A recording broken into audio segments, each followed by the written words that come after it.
Hello everyone, and welcome to this presentation on singularity functions and complete set of orthogonal functions. This is from the subject Signals and Systems, and here I am Pandit Reddy from ACA section. In this session, I will explain two main and important topics called singularity functions and complete set of orthogonal functions. In this session, I am going to discuss the introduction to the singularity functions and some types of singularity functions like unit step, unit impulse, and unit ramp, and complete set of orthogonal functions. Singularity function. Let's see the definition of the singularity function. Singularity functions are special mathematical functions used to represent sudden and discontinuous or instantaneous changes in signal or system. Where singularity functions are special mathematical tools that helps us to model the sudden or discontinuous or instantaneous changes in a signal.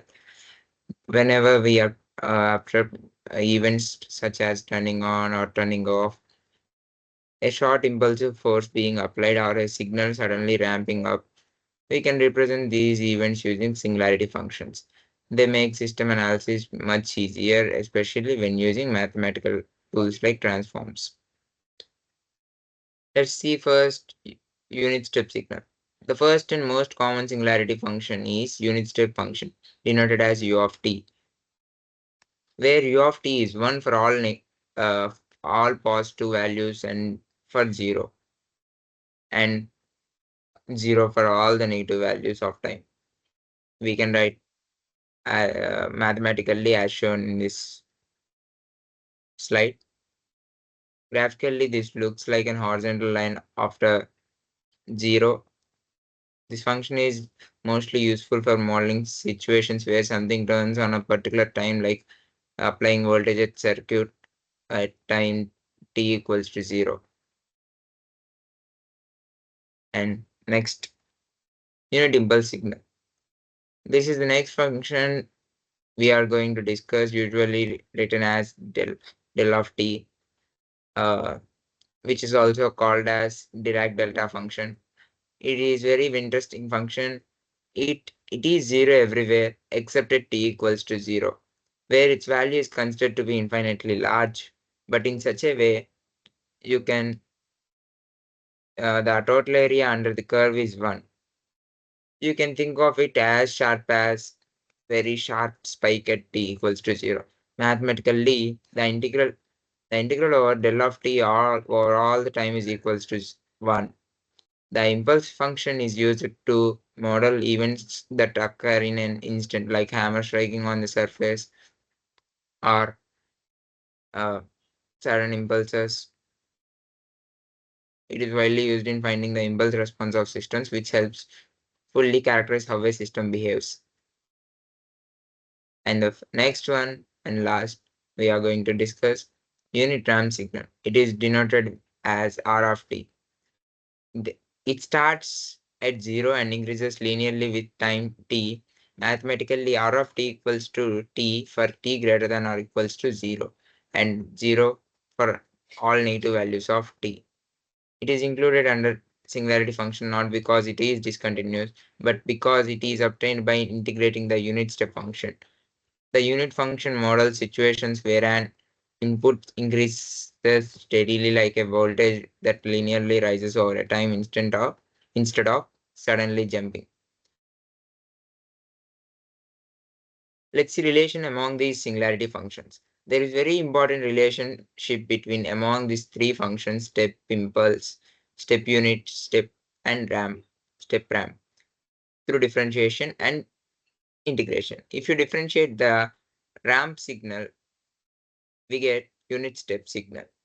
If you differentiate the unit step signal, we get unit impulse signal.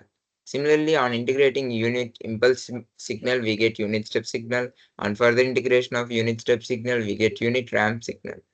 This relationship is useful for constructing complex signals mathematically by combining differentiation and integration. These are the basic building blocks.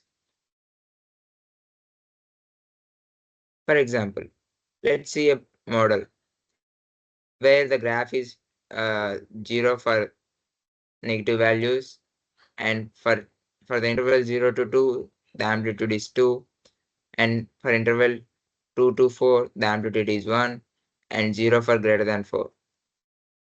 Let us assume at t equals to 0, it starts, which means uh, u of t 2 into u of t minus, where at t minus 2, we it is decreasing by 1 amplitude.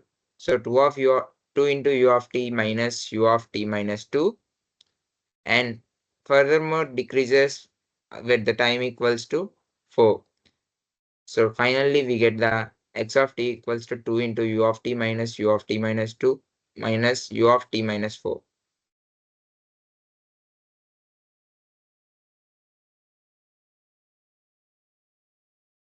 Applications. Let us know where we use the singularity functions. These have many applications, as we can see here, like in circuit analysis, in system response modeling, in electrical and mechanical and physical systems or models that are instantaneous. Let's see. In circuit analysis, we use step unit and impulse functions model as switching or transients. Using Laplace transforms, these functions make the math much simpler and allow us to solve the currents and voltages easily. In system responses, in system response modeling, step unit and impulse inputs are used to find important characteristics like stability, damping, and time responses. In real world systems, electrical, mechanical, and even physical, we often need to represent sudden events like voltage spikes, mechanical impacts, or like force applications. Singularity functions make it possible to stimulate uh, such events mathematically and predict the system behavior accurately. Now let us go to the second topic, complete set of orthogonal functions. Moving on, moving on to this topic, in signals and systems, we often represent complex signal as combination of simpler basic functions, like a set of functions. These functions are called orthogonal if the inner product of two different functions in the set is 0. That means integral from t1 to t2 gm of t into gn of t dt equals to 0. If m is not equals to n, gives non-zero. If m equals to n, also there is another simple condition. As you can see, where it can be also defined as x of t equals to c1 into g1 of t. It is a linear combination, as we can see here in the definition statement, and where C1, C2, and so on, Cn are the coefficients which are constants.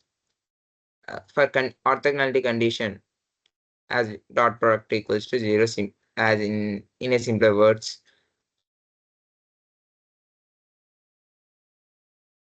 Completeness condition. Any function x of t in the interval can be expressed as the linear combination of those basic functions. Mathematically, we can write there should be no non-zero functions h of t that is orthogonal to all of the gk of t. Mathematically, that means the integral from t1 to t2 of h of t into gk of t dt equals to 0. This property allows us to represent signals uniquely and efficiently. Famous example for orthogonal functions includes Fourier series where sine and cosine are the where the sine and cosine functions forms complete set. This means that any periodic signal can be expressed as a sum of sines and cosines with different frequencies. Thank you.